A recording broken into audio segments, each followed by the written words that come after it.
E aí, jogador, jogadora, Ramões Falsenck na área, jogador profissional de torneios, de pôquer e também fundador da Poker Lab. E hoje eu estou aqui para corrigir o teste que você fez.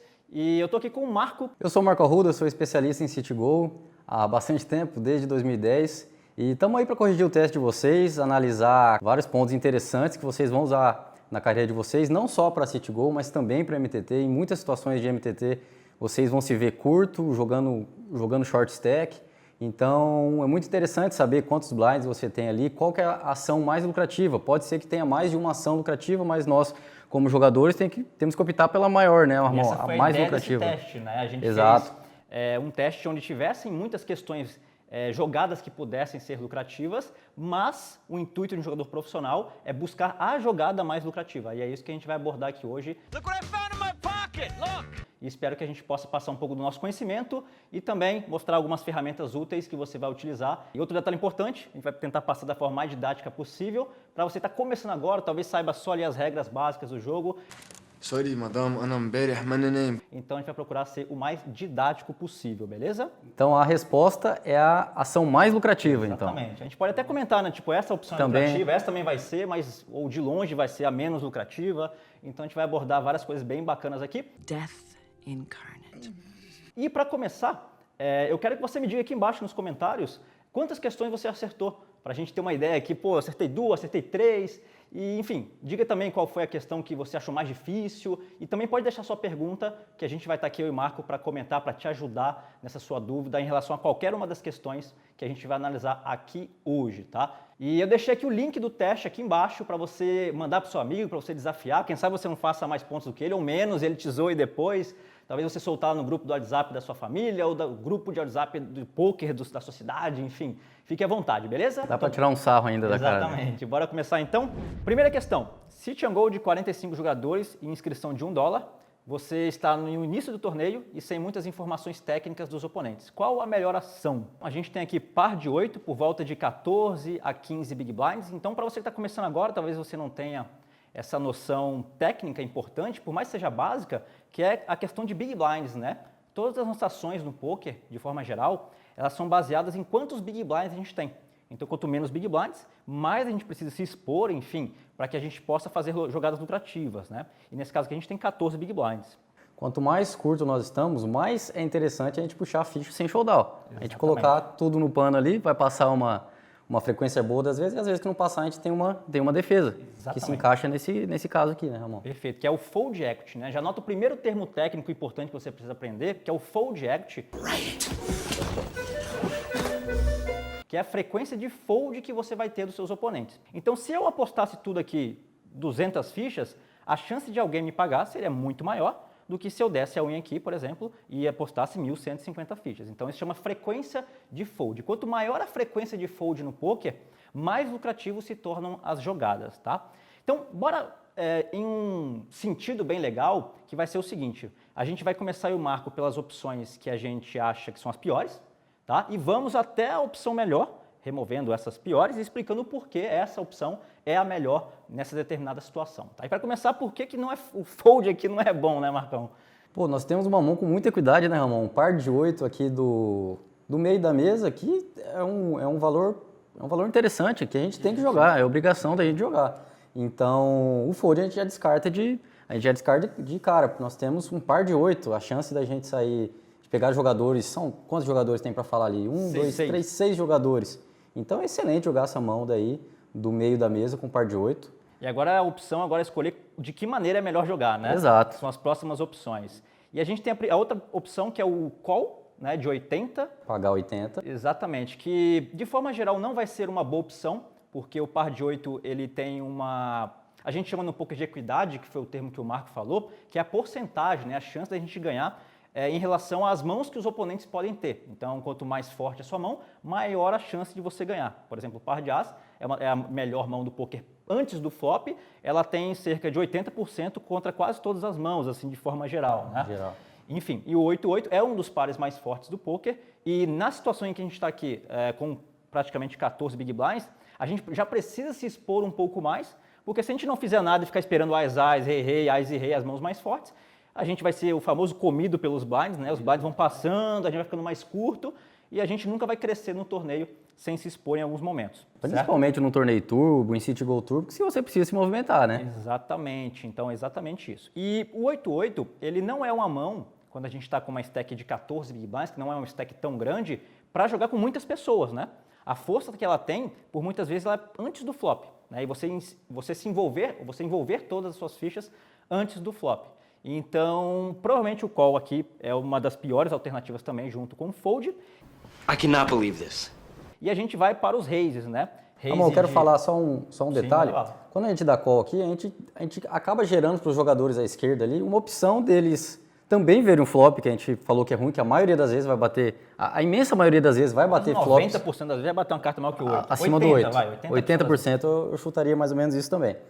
E outra coisa é os jogadores da esquerda te punir ali. Você paga 80, o cara tem ali mãos que se você chovasse ele foldaria, ele pega e faz. Ou se você abrisse, né? Ele pudesse foldar como um 9-10, um 10 e valete, mãos que ele vai ser o agressor e você se coloca numa ação de agredido.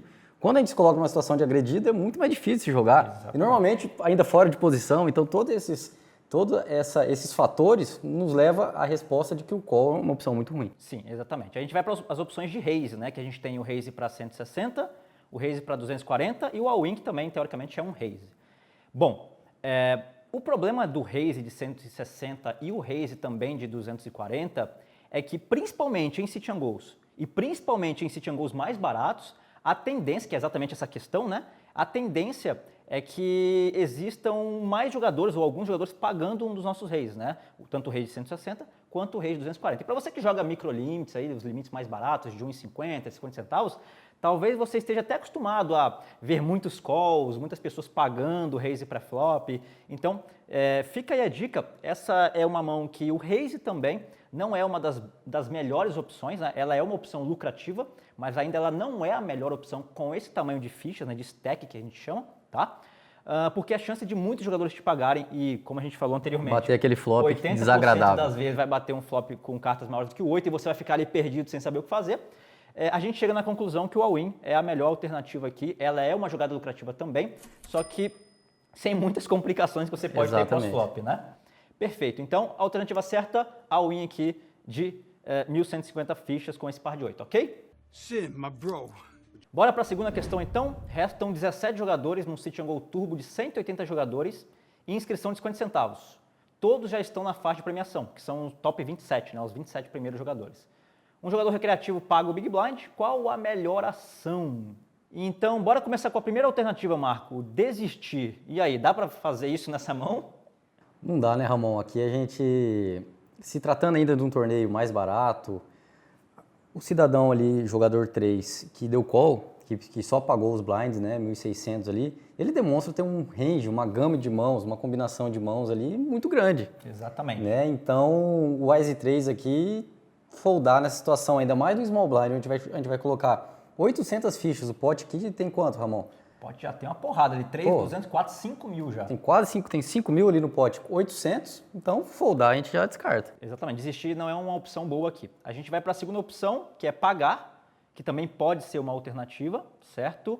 Mas ainda não vai ser a melhor alternativa. E é exatamente porque o Marco, ele fez uma introdução aqui de ranges.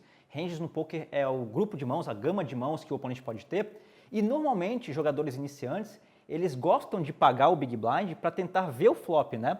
É um contexto, é um conceito que os jogadores que estão começando, eles trazem para o jogo, eles têm essa percepção que o objetivo do poker é pagar para fazer jogo, para tentar acertar alguma coisa no flop, é pagar para tentar acertar alguma coisa no flop. Enfim, ele fica nesse ciclo até que ele começa a estudar e prestar atenção em algumas videoaulas, mesmo gratuitas, ele já começa a perceber que isso não é um padrão tão comum. Existem jogadas que você pode somente pagar o Big Blind, mas não é tão comum. E, de forma geral, não vai ser a melhor opção.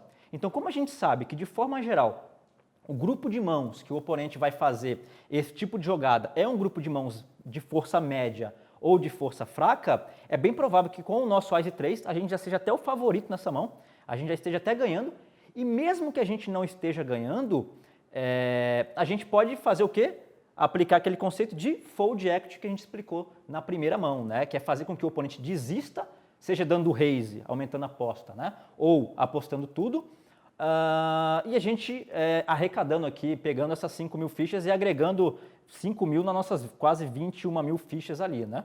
Quando os jogadores foldarem, né? Quando o Exatamente, jogador eles 6 desistirem. foldar e o jogador 3 foldar. Então, nessa linha de raciocínio, aumentar uma aposta já se torna muito mais lucrativo do que pagar, e muito mais do que desistir, né? Exatamente, exatamente. E o bacana dessa mão é que mesmo quando ele pague um all-in nosso, né, se a gente apostar tudo aqui, por exemplo, com uma mão do tipo um rei-dama, um dama-valete, um ás-4, normalmente a gente vai ter 50% de chance de ganhar ou até mais, e a gente vai estar em maus lençóis só quando ele tiver um ás mais forte, né, ou um par. E aí eu vou aproveitar para fazer uma introdução de uma ferramenta bem legal aqui, que se chama Equilab, é a única que a gente vai utilizar aqui na aula, e talvez você já conheça, né, enfim, mas é uma ferramenta importantíssima para você que joga pôquer, especialmente torneios ou sit and go.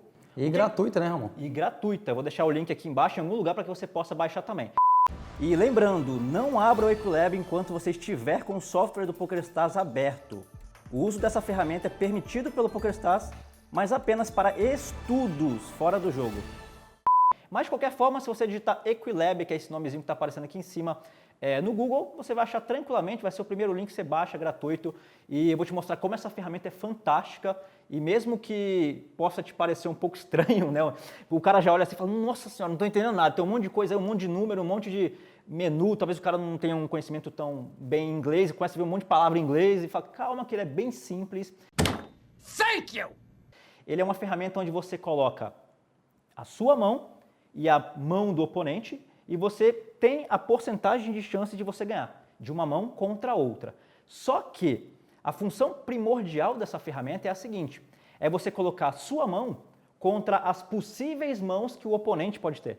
É uma diferença, né, Ramon, daquelas calculadoras de pôquer que eu lembro que eu olhava na internet, que você fazia o ás e rei contra o par de 8. Ele fazia só uma mão contra uma mão exata. Exatamente. A diferença desse programa é que ele coloca a sua mão exata contra um range, uma combinação de mãos, um leque de mãos ali que o jogador, nesse caso que o jogador 3 pode ter, e ele dá a tua equidade, a força da tua mão contra aquele range, né? Exatamente. E como é que ele faz esse cálculo para a gente pensar assim, pô, como é que essa ferramenta funciona? Ela simplesmente fala, bom, o ás 3 contra um rei-dama eu tenho tantos por cento. O ás 3 contra um par de 8, tantos por cento. Ele pega uma média de tudo, Faz um cálculo de médio, né, e chega na conclusão de quantos por cento a gente tem aqui, tá? Então eu vou fazer até uma simulação para mostrar como essa ferramenta funciona, tá? Bom, a princípio você vai utilizar só duas abas dessa daqui, ó, bem simples, tá? Por exemplo, se eu botar aqui um ás e um 3, no poker a gente bota o O de off-suited, né, que eu falei lá no começo na primeira mão, que é mãos de naipes diferentes, igual essa mão aqui, são de naipes diferentes, né? Quando for do mesmo naipe, a gente bota um S de suited, né, de naipado, né, que a gente fala no poker, do mesmo naipe. Ramon, mas para quem está começando também, se ele clicar nas próprias Aqui, cartinhas né? ali, Aqui ele consegue ele marcar, escolhe. ele pode escolher a mão também, exatamente, Isso. um ás, enfim, ás e 3, tem essa opção também. E vamos supor que ele está em um all-in antes do flop contra um par de rei, de qualquer naipe, né? Não importa muito os naipes aqui quando os naipes são diferentes, né? Você clica aqui em calcular, pronto. Você já faz aquela função daquela ferramenta básica que você falou, que é calcular uma mão contra a outra. Então, um ás 3 contra um par de rei, o ás 3 tem 29% de chance de ganhar e o par de rei tem 70% de chance de ganhar em um all-in antes do flop, tá? Em um all-in de flop. Quando tem pós-flop, flop, turn e river é outros 500, aí a gente não vai entrar em detalhes aqui agora, tá? Só que como eu falei que a função principal dessa ferramenta é definir quais são as mãos que o oponente pode ter. Aí, ao invés de a gente botar um par de rei, a gente vem e clica nessa opção aqui, é a única que a gente vai utilizar, e define quais são as mãos que a gente acha que o oponente pode ter, numa situação hipotética. Vamos fazer isso agora? Vamos pegar uma situação hipotética, Marco, onde, para você não se assustar, você pode achar que isso aqui parece uma tabela periódica, né? Eu tinha um amigo meu que veio aqui, o Lucas, ele falou, rapaz, parece uma tabela periódica, não estou entendendo nada. E é bem simples. Bom, ele está ordenado aí por uma hierarquia de força, né, Ramon? Vai pegar ali um par de ás, vai descendo. À direita sempre o suited, sempre cartas do mesmo naipe. Isso, e à esquerda cartas de naipes diferentes. E vai descendo hierarquicamente os pares aqui no meio. E na reta vai descendo vamos chamar aqui, tipo o kicker, né, talvez. Exatamente, né? Então tem até uma barrinha aqui que a gente pode ir marcando as mãos mais fortes, assim, de forma geral, levando em consideração alguns ranks que existem no poker, tá vendo? Ele vai até sobrar, adivinha quem? Olha lá, ó, Eita, o 3 e 2 e o 7 e 2 off lá, que você sabe que são as mãos que têm menos chances de ganhar. Tell the truth. Mas ele está lá, ó. E o legal dessa ferramenta é que a gente pode pegar aqui um exemplo hipotético. Vamos supor que a gente acha que o oponente ele vai dar all-in com essas mãos. Só para a gente fazer um cálculo rápido. A gente marcou essas mãos aqui, que são o Ás e Rei, o Ás Dama e o Ás Valete do mesmo naipe, o Ás e Rei e Ás Dama de naipes diferentes, e os pares aqui até o par de 8. A gente vem aqui, clica OK, e a gente vai ver que o nosso Ás e 3 contra essas mãos que o oponente pode ter, Tá a gente tem bastante. 27%, né? A gente vai perder 72% das vezes, certo? Então não importa o que ele vai mostrar, né, Marcos? Isso é um erro que a galera comete bastante. Não importa se o cara vai mostrar um Ás Valete, um par de 9, a questão é que a gente só vai ganhar 27% das vezes, independente do que ele mostrar, independente se bater no flop uma trinca pra gente, depois o cara fez um full house no river, isso não importa. A gente só vai ganhar 27% das vezes em um all-in antes do flop, tá? Em um all-in, apostar tudo antes do flop, contra esse grupo de mãos, tá? E esse é o nosso objetivo no poker, né? Chegar num consenso de qual é o grupo de mãos possível do oponente. A gente nunca tem uma conclusão exata. Exato. Exatamente. A gente chega sempre em algo próximo, levando em consideração a nossa experiência, a posição do jogador, O stack dele, o perfil que ele dele tem. aí, se ele tá tiltado ou não. Pô, ele perdeu um all-in e tomou uma bad beat. Talvez o cara tá puto, tá nervoso. No, God, please, no! Então, pô, você tem que ter uma noção que o range, o grupo de mãos dele deve ser maior, porque ele está irritado e puto, por exemplo. Então, esses ajustes que você faz em grupos de mãos fazem com que você chegue em conclusões mais efetivas, né? Tome decisões mais lucrativas, tá? Então, voltando para a mão aqui do Ás 3, como a gente não tem uma stack tão grande, né? A gente tem cerca de 13 blinds aproximadamente, e como o oponente ele tem uma frequência de fold muito alta, porque o grupo de mãos que ele entra só pagando normalmente é médio ou fraco, ou seja, ele vai foldar muitas vezes, com certeza o all-in aqui também vai ser a melhor opção, né, Marco? Com certeza. Então, Ramon, acabaram sobrando só as opções do raise e a opção do all-in, né? Desistir não é legal, só pagar também não é legal, nós já falamos. Temos que optar pelas duas, uma das duas, da raise ou da all-in. Eu acho melhor o all-in, por conta do raise, o jogador 3 é um cara que tem a tendência a querer ver flop, ele vai ver muito flop, o Ás e 3 é uma mão que não joga bem, principalmente fora de posição, não vai acertar muitos flops, vai errar a imensa maioria dos flops. Quase 80% das vezes a gente não vai acertar o As, né? E quando Exatamente. a gente acertar o 3, normalmente vão ter cartas maiores e o 3 não vai ser significativo pra gente. O que faz o all-in uma jogada, ao meu ponto de ver, muito melhor do que o Com raise. certeza bem melhor. Beleza? Espero que tenha acertado as aí também. Vamos para a próxima, então. Vamos lá, então, para a questão 3. Restam 18 jogadores no Sit and Go Turbo de 45 jogadores e inscrição de 3,50. Somente os 7 primeiros são premiados. Um excelente jogador aumenta a aposta das posições iniciais. Qual a melhor ação aqui, Marco? Lembrando que o jogador é um bom jogador, né? Beleza, então, Ramon. Aqui, antes de avaliar as opções que nós temos, é interessantíssimo, a gente sempre tem que fazer esse trabalho de olhar de onde está vindo o raise, que posição que ele está abrindo. Quanto mais de começo da mesa, é mais força, né? Ele está abrindo mãos mais fortes do que do final de mesa. Que stack que ele tem, quantos blinds ele tem, se ele está muito curto, se ele está muito deep, isso vai interferir no range dele, que nós já falamos anteriormente, na gama de mãos que ele abre. Quanto mais fichas ele tem, mais ele... Se sente mais confortável de dar rei e aumentar a aposta. E aumentar a aposta. E outro é o perfil. Às vezes é um cara mais Agressivo. sólido, mais agressivo, o outro mais passivo. Então, isso interfere bastante. Então, a primeira coisa, bater o olho, o que é esse cara, de onde que ele está vindo, quem que é ele e quantas fichas ele tem. Beleza.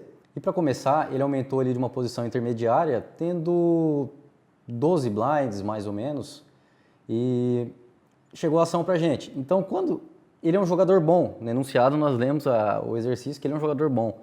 Um jogador bom, quando está dando um raise de começo de mesa, tão apertado assim, com poucos blinds, ele mostra força, Ramon. Com certeza. Então, é difícil ele estar abrindo ali Com mãos, ases piores, um Ás 5, Ás 6, Ás 7. Ele está abrindo... Um rei 9, essas coisas. Pares, por que pares também ele não tem? Porque como foi passado o primeiro exercício do par de 8, que a gente falou que é muito mais lucrativo dar o all-in, apostar tudo ali com aquele par de 8, porque pelo fold equity, tá? Um bom jogador também sabe disso. Exatamente. Ele vai dar all-in. Vai evitar dar raise de par de 4, de par de 9, ele também vai dar all-in com essas mãos. Então a gente começa a cortar essas mãos, o que sobra? Sobra muito valor, fica forte a gama de mãos dele ali. Sobra Ás, rei, dama, par de Isso. valete, um Ás e rei, um Ás e dama, sobram as mãos mais fortes, que estão dominando a gente. Então, por mais que seja um mais 10 no botão ali, um mais 10 naipadinho, que é bonito, né? Dá vontade, você olhar para as cartas ali, dá vontade de jogar, mas antes tem que fazer esse exercício de interpretar a mão, saber o range do teu oponente, o leque de mãos que ele está abrindo ali, e da forma que foi falado, o range dele é muito forte.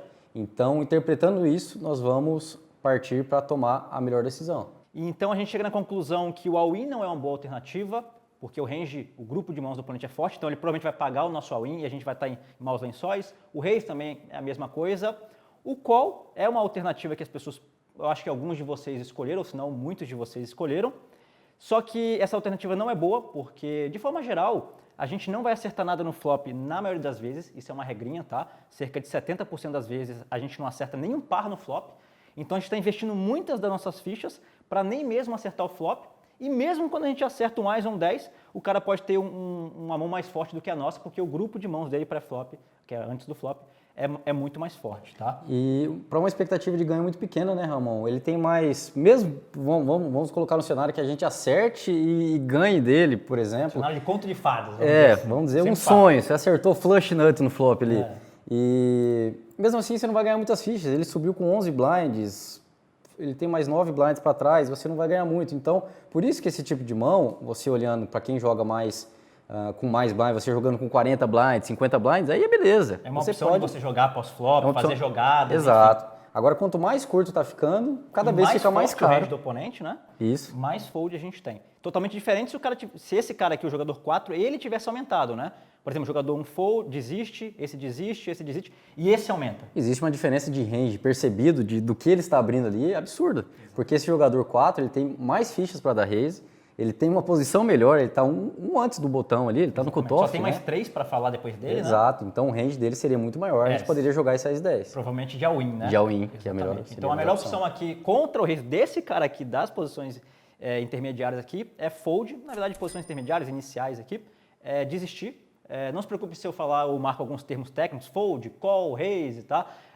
Caso você não saiba, a gente vai explicando aqui também. Se você ficar com dúvida, você pode mandar em algum lugar ou nos comentários ou entrar também no glossário que tem lá na academia da PokerLab, pokerlab.com.br, tá? Próxima questão, mesa semifinal de um City Go Turbo de 180 jogadores, inscrição de 2,50, todos já estão dentro da faixa de premiação e um excelente jogador deu all-in das posições finais. Qual a melhor ação aqui, Marco? E agora?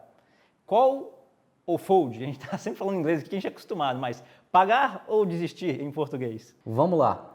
Sabemos que é um jogador bom dando all-in ali do cutoff, então tem mais 3 jogadores só para falar. E esse jogador bom sabe que roubar a ficha é o caminho, é dar all-in e fazer a galera foldar e toda aquela estratégia, né, que a gente tem, que a gente falou do par de 8, do Ás 3, então é roubar blinds. E vamos fazer o exercício aqui de novo de saber quantos blinds ele tá dando all-in. Vendo aqui, dá para ver já que são em torno de 17 blinds ali, 16, 17 blinds. E nós temos 20 blinds no Big Blind com um par de 7. Então, vamos ver o range que ele pode estar chovando ali, um range aproximado. Nunca não vamos saber exatamente o que ele está chovando, mas um range aproximado. Temos a informação que ele é regular e ele está dando all-in antes do botão ali. Exatamente. Então, do que a gente está ganhando e do que a gente está perdendo, que ele pode estar all-in ali. Eu posso afirmar... a gente pode usar o Equilab, né? Para fazer exatamente esse exercício. Então, enquanto a gente vai escolhendo as mãos que o oponente deu all-in, a gente vai explicando o porquê ele tem certas mãos e o porquê ele não tem certas mãos. E essa é um método de estudo que você vai ter sempre quando você estiver jogando, se divertindo, para que você tome decisões mais lucrativas. E uma das coisas que mais acontece em 7-7 é o que, Marco? Não vou pagar porque eu não quero, para quem conhece alguns termos de poker, não quero flipar. A gente fala, né? Flipar é o seguinte... Quando um jogador tem um par e o outro jogador tem 2 cartas maiores do que esse par, por exemplo, se esse cara tem um rei 10, um Ás 8, um dama valete, qualquer coisa que seja 2 cartas maiores do que o 7, a gente tem um cara ou coroa antes do flop, né? É como se fosse uma moeda, cada um tem aproximadamente 50% de chance de ganhar. Então o cara fala, eu não quero pagar aqui 13 mil fichas, 12 mil fichas, para praticamente quase sempre tá num cara ou coroa, né? Eu não quero isso, eu prefiro esperar uma situação melhor, o cara fala. E é um erro muito comum, Ramon, esse detalhe de jogadores colocar uma desculpa na mão, dando... ele tem 2 altas, Então, ele está pegando uma parte... Obviamente, ele pode ter muitas coisas, muitas combinações ali que são realmente duas altas, mas acaba excluindo um 2-2, um 3-3, 4-4, 5-5, 6-6. Que a gente estaria ganhando As de 2, longe. as 3, as 4, as 5, que a gente está ganhando. Então, fazer isso, pegar uma parte, o total do range ali, e só falar que ele tem duas altas e não quer flipar, é um erro muito comum, que eu percebo entre jogadores mais iniciantes. Yes.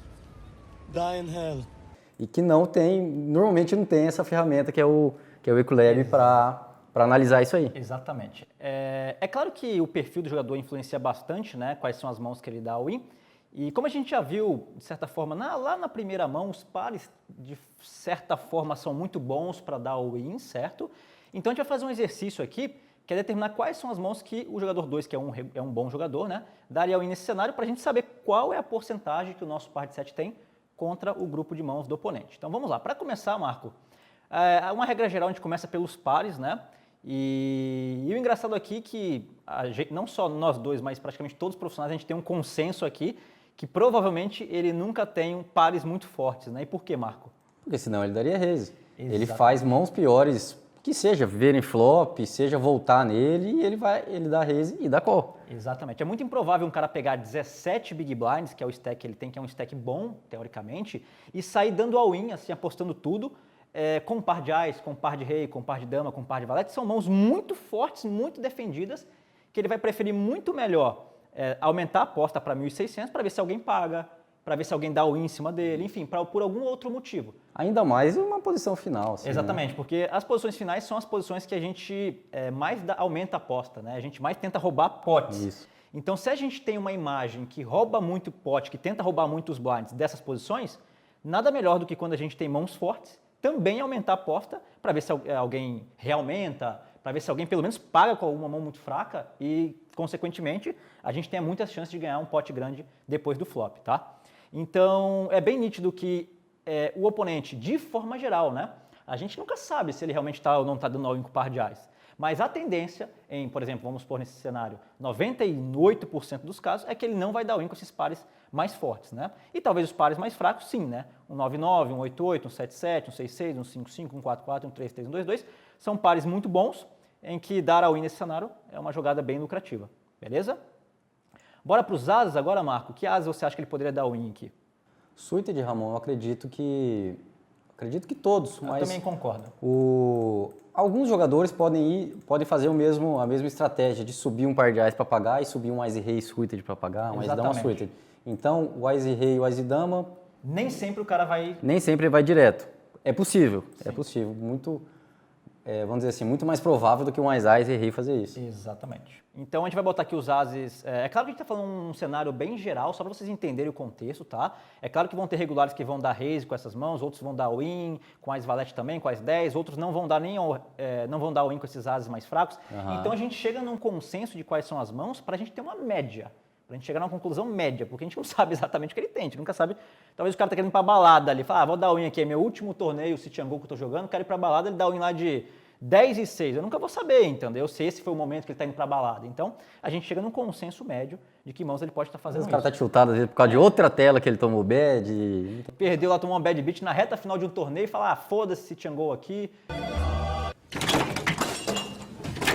E eu vou dar em qualquer coisa aqui. Então pode acontecer para quem está jogando de forma recreacional, vamos dizer assim. Tudo bem que esse cara é um regular. A tendência de ele fazer isso é quase zero. Então é por isso que a gente está chegando num consenso mais realista aqui, tá? A mesma coisa para Ás e Rei e Ás Dama de naipes diferentes, né? Talvez um Ás e 8, esses ases mais fortes que não são do mesmo naipe, talvez ele possa dar win também. Posso. Tá? A gente vai chegar num consenso aqui mais ou menos, tá? Não vou prolongar muito não, turma, para a gente não... Talvez Rei Dama ele dê aumente também, né? Algumas vezes. Talvez essas mãos ele opte pelo all-in aqui. Enfim, mais ou menos isso, né? Você colocaria mais alguma mão, Marco, aqui? Que ele dê all-in, Ramon, eu acho que não, porque ele tem ainda a opção de dar raise, né? Com algumas outras. Pegar um 9-10 suited, um 8-9 suited, ele pode ainda dar raise. Então, acho que tá bem justo, tá bem justo. Alguns esse jogadores range. vão dar raise com 10-10, com 9-9 também. Outros vão dar all-in com 10-9. Então, a gente pegou uma média aqui. Tem cara que vai dar all-in, vai dar raise com essas mãos e não all-in. Então, a gente está chegando num ponto médio aqui pela nossa experiência, tá? Enfim. Então, quando a gente calcula o nosso par de 7 contra esse grupo de mãos, a gente vê que a gente tem quase 60% de chances de ganhar hoje. Ou seja, a gente não está num cara ou coroa, a gente é muito favorito. Então, definitivamente, desistir aqui com esse par de 7 não vai ser a melhor decisão nesse cenário, tá? Fora, né, Ramon, que ainda tem fichas mortas ali, né? Exatamente. Os 600 diante, 400 no small, 800 que nós já investimos. Exatamente. Então o investimento para a gente se torna um pouco mais barato também, porque a gente já colocou 800. Esse é um conceito de pot odds que a gente não vai entrar muito a fundo aqui agora, mas a gente chegou num outro ponto que é a questão da nossa porcentagem, que a gente chama de equidade no poker, e mostrou que só através dela a gente já teria um call pagar aqui, no caso, bem lucrativo, beleza? Então, a alternativa correta, pagar. Próxima questão, restam 16 jogadores no City and Go Turbo de 180 players, inscrição de 2,50. Um jogador desconhecido aumenta a aposta das posições intermediárias. Qual a melhor ação aqui, Marco? E agora, hein? Tem uma pegadinha das boas aí, Ramon. Boa. O jogador 1, que tem mais ou menos ali 5 blinds e meio, ele dá um raise de 3 mil. E aí tá a pegadinha. Pô, Marco, você falou que quando o jogador dá raise ali com poucos big blinds, ele é muita força, quer dizer que ele tem muito jogo ali, mas aqui que entra o ponto. Isso aí é um falso all-in que ele tá dando. What are you, bionic? Então é um all-in disfarçado, ele realmente coloca poucas fichas ali, ele coloca 3 mil e deixa sobrar 3,5 para trás para passar essa impressão de força que na realidade a maioria das vezes ele não tem. Pode ser que tenha, pode ser, mas a maioria das vezes não tem. Então, um trabalho, um exercício que eu faço aqui, para não você não acabar se confundindo a cabeça, pô, é falso all-in, não é? Você fica às vezes meio perdido com isso aqui. Então, é você fazer o exercício de, ele deu all-in para mim, ele deu all-in de 6.500 aqui. Ele deu all-in de 6.500, aí eu faço o trabalho de imaginar que range que ele está chovando, É o que a gente vai fazer aqui agora. o que nós vamos fazer aqui agora, quais as cartas que ele está chovando, que ele está apostando tudo, e eu vou ver qual que é a jogabilidade que eu tenho de rei valete contra o range dele ali. E vamos fazer isso agora então, né? Vamos. Já que ele deu um falso all-in, bora lá então. Vou abrir o Equilab aqui, que é uma ferramenta que a gente vai continuar utilizando aqui. Vamos limpar aqui esse par de 7, vamos botar nosso rei e valete de naipes diferentes e vamos colocar quais são as mãos que um jogador desconhecido, de forma geral, vai estar dando um falso all-in aqui, já que ele tem 5 big blinds, das posições finais, né? Ele está nas posições intermediárias, que a gente chama aqui. Enfim, então vamos abrir aqui essa tabela periódica, que como eu falei, parece bem complicada, mas é só esse quadradão aqui com as mãos. E com certeza um cara das posições finais, numa situação desesperadora com 5 big blinds, vai dar all-in com um grupo de mãos gigantesco, né? Todas as mãos que são médias para cima, ele já vai se expor, ele já vai tentar roubar esse pote, porque olha só, se ele aposta tudo aqui, no caso o falso all-in, né? E ninguém paga ele sobe de 6.500, ele puxa para mais 2.800, mais 2.800. Olha o impacto que ele tem no stack dele, entendeu? Ele sobe de 6.500 para 8 e... Sei lá, sem showdown, se passar ali para ele, é uma jogada muito lucrativa. Isso faz com que ele aumente muito. Exatamente. Achar que ele tem muito valor aí é um tanto quanto improvável, né?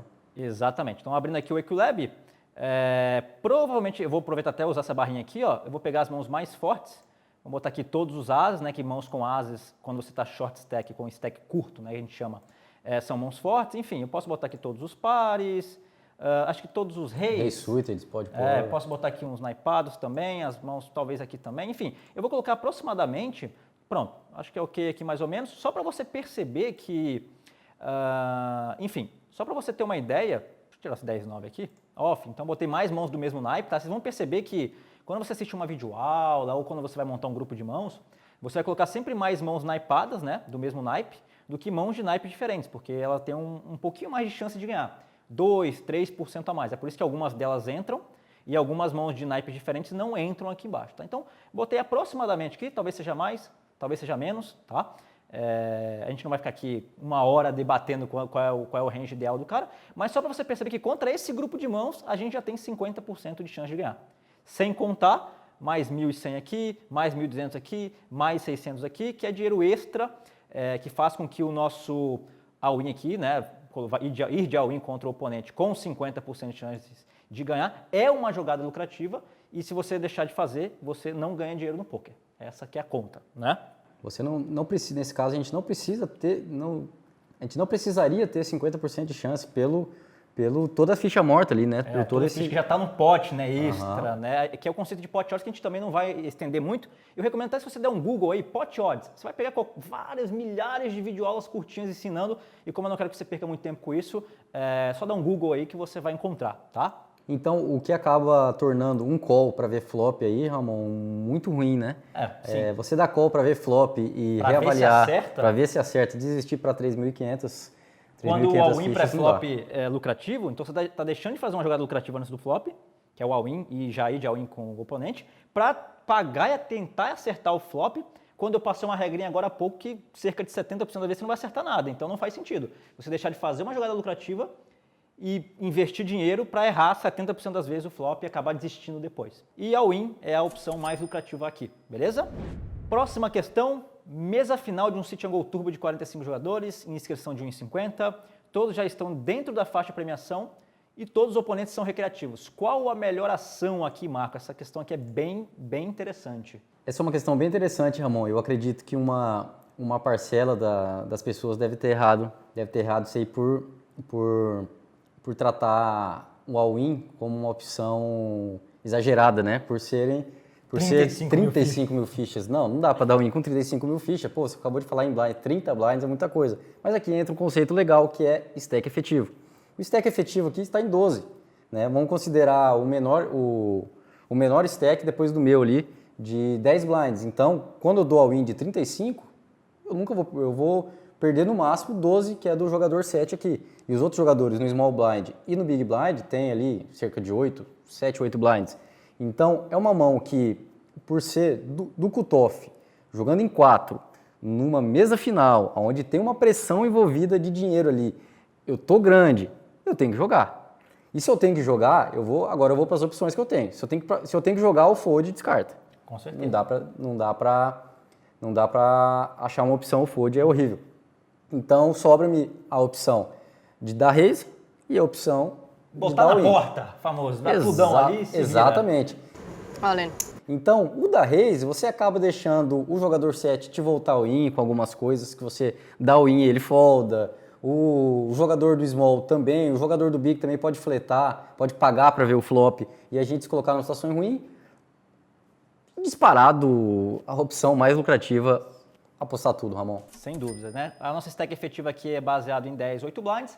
Todas as vezes que a gente tem mais ou menos 10 blinds ou menos, 10 big blinds, as nossas decisões serão all-in ou fold. E aqui a gente tem mais ou menos 30 big blinds, né? Só que os oponentes, eles têm 6, 7, 10 big blinds. Então, as nossas decisões continuam sendo, de forma geral, all-in ou fold. Então, all-in aqui é a melhor alternativa, de longe a melhor alternativa aqui. E você vai, o famoso, imprimir dinheiro fazendo essa jogada. Mesmo até que os caras paguem com uma certa frequência alta. O Dama 10 é uma mão que ela se defende bem. Então, se você colocar lá no Equilab, aproveita para fazer esse exercício. Coloca as mãos que os oponentes pagam, você vai ver que ela tem uma boa chance de ganhar, mesmo nas vezes que o nosso all-in não funcionar. Ele vai funcionar na maioria das vezes, e mesmo quando não funciona, a gente tem uma boa chance de ganhar. Por exemplo, pegar um par de 9, é flip, um Ice Rei, você tem ainda seus 40%. Vou fazer até um exercício legal aqui, ó. Talvez muitos de vocês que estão começando agora não tenham essa ideia, mas ó, se a gente desse a unha aqui de 7-2, naipadinho, do mesmo naipe, e o cara tem lá Ice e Rei de naipes diferentes, quanto você acha que... Para e pensa rapidão. Vou te dar 3 segundos para você chutar qual é a chance que o nosso 7-2 naipado tem de chances de ganhar antes do flop contra um Ice Rei. Em um all-in para flop, tá? Posso chutar aqui? Pode chutar. 35. 35? Nossa, a galera que tava chutando 23 ali, já, meu Deus, 35 não é possível. Tá lá, ó, 36.3. Então, tipo, mesmo as mãos mais fracas, elas têm muitas chances de ganhar, tá? E é um exercício que vocês precisam fazer, utilizar essa ferramenta, brincar com ela alguns dias da semana e você vai melhorar muito o seu jogo, que a gente chama de short stack, né, com stacks curtos, né, em português. Próxima questão, essa, Marco, eu acho que 90% erraram aí, viu? Rapaz, essa acho que foi a questão mais... Essa foi a mais difícil. Foi a mais difícil Foi a mais difícil. A gente colocou algumas questões lá de pagar, né, várias, né? Só para confundir. Só para confundir, mas vamos lá. Restam 22 jogadores no City and Go Turbo de 90 jogadores, inscrição de 50 centavos. Um bom jogador deu all-in das posições iniciais, qual o seu plano na jogada? E tinham vários planos, né?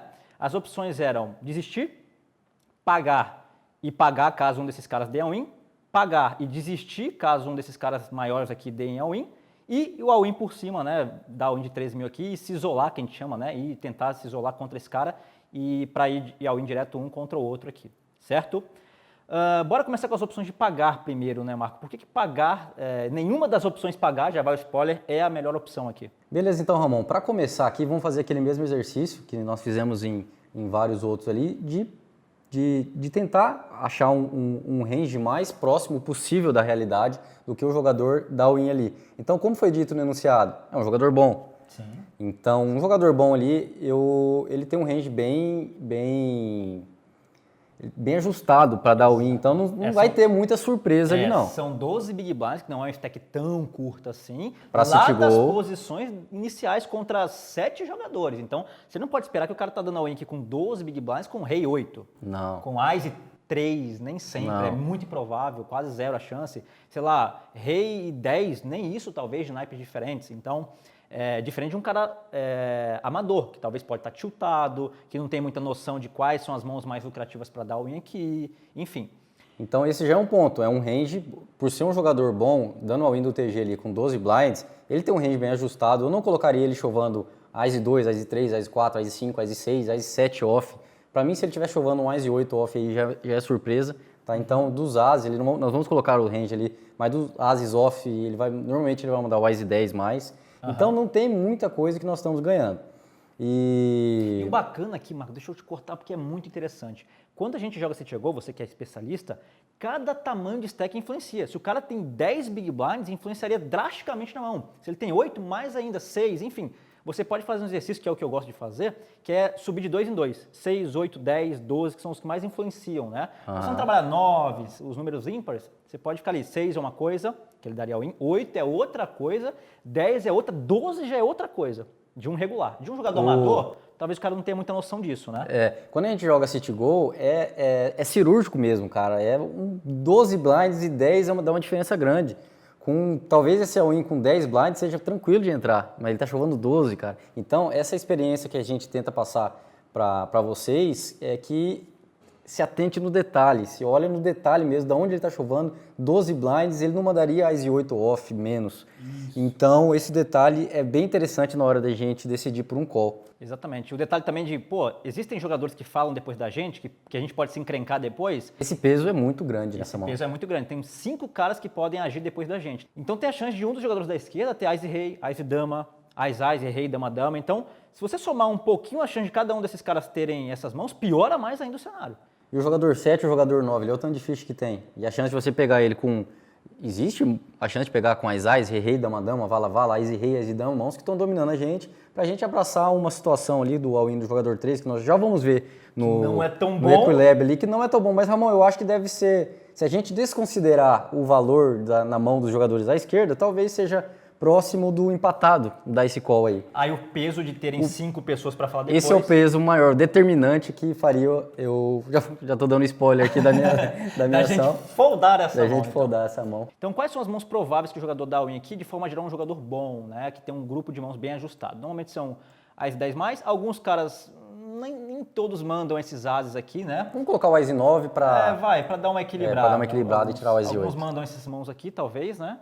Um rei dama off, um Ás 10 e os pares, nem todos mandam todos, né? O par de Ás com 12 ali pode tirar. É verdade. Nem todo mundo dá o win direto com 12, prefere dar reis, né? Aumentar a aposta para... Par de dama eu acho que já é justo. É uma mão que é um pouquinho mais perigosa após flop. E nem todo mundo manda os pares pequenos, né? Sim. Então eu vou tirar uns 2 aqui para dar uma equilibrada. Alguns mandam, alguns não mandam, né? Então eu vou tirar os 2 últimos aqui só para dar uma equilibrada. Pronto. Então dá para ver que o range dele não é... Nossa, que range grande, né, cara? Estamos ganhando de várias mãos, né? Não é, exatamente. Diferente daquele all-in, olha a diferença daquele all-in que o cara deu um shove de 17 blinds na questão do 7-7. Exatamente. Né? Então, como que interfere a posição, né? Por mais que ele fosse muito mais fichas aquela mão lá. Rapaz, não deu nem 50, viu? Deu 46, a gente já tá perdendo levemente a mão e ainda tem 5 pessoas para falar depois. Então ficou evidente que a gente tem um fold e é isso, né? Não temos muito o que agregar, essa é a lógica que você tem que abordar em cada mão. E tá aí mais um exemplo para vocês aplicarem no seu jogo. Sempre analisando posição que ele está, perfil do jogador e quantos blinds ele tem. E o momento do sit and go, né? Se é uma mesa final, se é uma bolha. Bolha, para quem não sabe, é quando falta 1 ou 2 para entrar na faixa de premiação. Alguns jogadores vão pressionar os outros, né, que estão se segurando.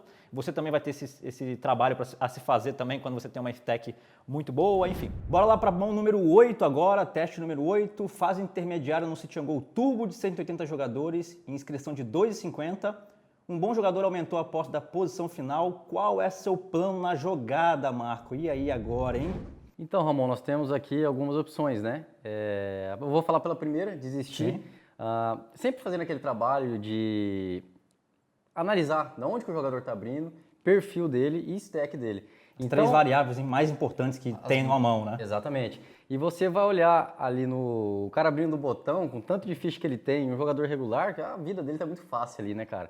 Então, desistir já começa a ser a opção a mais inviável aqui, né? Sem dúvida, sem dúvida. Você tem uma jogada lucrativa, no mínimo um call seria lucrativo. Um call seria lucrativo. Né? Talvez não seja a melhor opção, mas o call vai ser bem melhor do que o fold, visto que o range do oponente do botão ele tende a ser muito amplo, tá? Então, por isso que desistir desse par de 3 não é a melhor alternativa. Já descarta. Exatamente.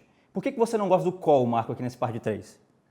Bom, Ramon, eu acho que o call é lucrativo. Eu não gosto do call pelo seguinte, porque eu vou fazer outras análises que eu posso fazer. O que eu posso fazer? Como eu sei que aquele jogador 3, ele vai abrir com muitas mãos, ele vai aumentar ali com muitas mãos, e dentro dessas mãos que ele aumenta, tem muita coisa que ele desiste ainda. Quando eu faço a comparação da lucratividade em eu dar o call, que eu acho que é lucrativo um pouquinho, quando eu volto ao in nele, então fazendo a comparação da outra linha que eu tomo, é muito mais lucrativo, cara. A gente vai entrar no conceito do Fold Act, né? Que é o primeiro que a gente falou lá no começo. Fold Act é um dos conceitos mais importantes para quem joga sit and go, né? Você ganhar ficha sem showdown, que é uma coisa que você falou já nos exemplos anteriores. E a gente vai até abrir o Equilab aqui para mostrar tipo, essa diferença, né? Qual é a frequência de fold que um jogador tem numa determinada situação como essa. E, enfim, vou abrir aqui o Equilab. O que ele aumenta e o que ele paga, Exatamente. né? Uma volta, no caso. Exatamente. Vai brincar um pouquinho aqui. Então, que mão se o cara daria raise ali na situação um pouco mais confortável do botão? É claro que se a gente voltar aí para o exemplo, a gente vai ver que tanto o small quanto a gente, ambos têm aproximadamente 15 blinds. Então, é provável que esse tipo de jogador, ele possa dar win com os ases, né? Que são mãos que não têm uma certa jogabilidade, os pares pequenos, como a gente já falou nos exemplos anteriores. Talvez ele opte por dar win ao invés de dar raise. Mas mesmo assim, vamos colocar aqui, só para ter uma ideia. Só que são 18 blinds, viu, Ramon? Acho que dependendo, pode ter algum tipo de raise de As 2, As 3, sabe? Exatamente. Então vamos colocar aqui um range aproximado, vou usar até aqui a barrinha do... vai subindo ali. Vamos subindo aqui. Eu vou descartar os pares pequenos, né? Normalmente um jogador regular vai dar win com os pares pequenos, né? Talvez até 7. Vamos colocar aqui as mãos como rei, dama 8, né? Algumas coisas aqui. Enfim, é só para a gente ter uma base, né? Um exemplo de mãos que ele poderia dar raise ali. E a gente percebe logo de cara que boa parte dessas mãos, a maioria na verdade, vai foldar para um all-in, né? Com certeza. Exatamente. Então rei 3, rei 4, rei 8, dama 9, um valete 9 do mesmo naipe, um dama 8 do mesmo naipe, um rei 6 do mesmo naipe, são mãos que provavelmente 99% das vezes vai foldar essa mão, né? E com isso a gente vai conseguir aplicar o Fold Act. Então o que vai acontecer? O cara desiste uma vez, 2, 3, 4. Vai descendo a barra ali, Ramon, só o pessoal ter Deixa eu uma voltar noção. aqui. Volta no Equilab, agora vai descendo com o que ele pagaria. Não vamos vamos desmarcando aqui para você ver. Vai desmarcando, ó, isso. Vai desistir disso daqui, disso.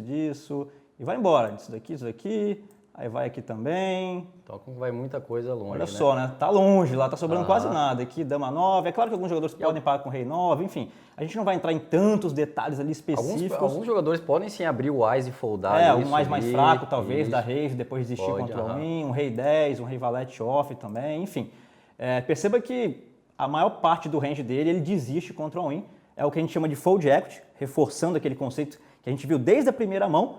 E com isso, o que vai acontecer de forma geral, Marco? A gente vai dar win, o cara desiste uma vez, desiste 2, 3, 4, e quando ele paga, a gente ainda tem uma defesa, né, cara? Exatamente. Esse par de 3 tem uma certa... Ele se defende bem contra o range de call do oponente.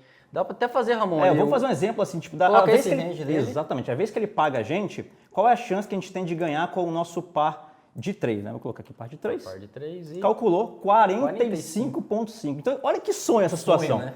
A gente Dá all-in uma vez, passa. Rouba ali quantas fichas? 1.500, 200, 2.500. Aí dá all-in outra vez, passa. Aí na quarta vez que não passou, a gente tem 45%. As 3 primeiras vezes, a maioria das vezes você vai pegar aquela parte do... Porque o range dele é muito grande, né? Exatamente. A maioria das vezes ele vai foldar. Aí, na minoria, quando ele paga, a gente tem ainda esse 45%. Sonho. Que é sonho, né, cara? Exatamente. É demais isso. Então é isso. Espero que você tenha entendido esse conceito aqui dessa última mão. Então as opções folds é horrível, call é uma opção lucrativa, mas tem a opção claro. da volta, né, Ramon? Só que a volta acaba sendo... Pô, se o cara defende ali pra jogar pós-flop, o par de 3 vai jogar mal, né, cara? Pós-flop, não vão jogar fora de posição isso aí, o que acaba fazendo com que o all-in seja ainda muito melhor. Exatamente. Se aumentar para 3.800, quase a metade do nosso stack ali, né? Matematicamente, entrando naquele conceito de pot odds, sem entrar muito a fundo, você já não vai poder foldar mais a sua mão então matematicamente. Você vai já tudão logo. Vai tudo. Exatamente. Outra coisa que é importante, Ramon, deixar claro, que é o seguinte, se a gente tem a quantidade de fichas dele, que seriam mais ou menos ali 35 blinds efetivos, né? Nós temos ali 18 mais ou menos. Se a gente tivesse esses 35, aí voltar o win começa a ficar demais, né, cara? Nós vamos, vai voltar 35 blinds para roubar aquelas fichas que estão ali, que são 5 blinds, mais ou menos, começa a ser muito exagerado. Aí o call seria uma jogada melhor. Mas nesse caso aqui, disparado, né, o all-in é a melhor jogada, a melhor opção. Sem dúvidas. Então é isso, opção correta, all-in com esse par de 3. Então é isso, espero que você tenha curtido esse teste. Não se esqueça de compartilhar aqui pro seu amigo e tal, aquele que mentidão ali, sabe tudo de all-in ou fold. Compartilha com ele, vamos ver se ele sabe mesmo em todos os cenários, se ele vai acertar mais questões do que você.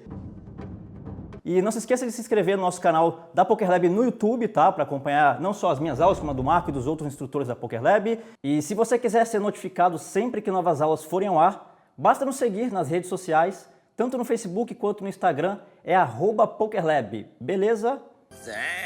E aproveita para dizer o seu Facebook e o seu Instagram. Beleza, galera? Me acompanhe lá nas minhas redes sociais também. No Facebook é Marco Arruda Poker e no Instagram é Marco_Arruda88. 88 é a data de nascimento, é? Ficando velho. Geralmente é a data de nascimento.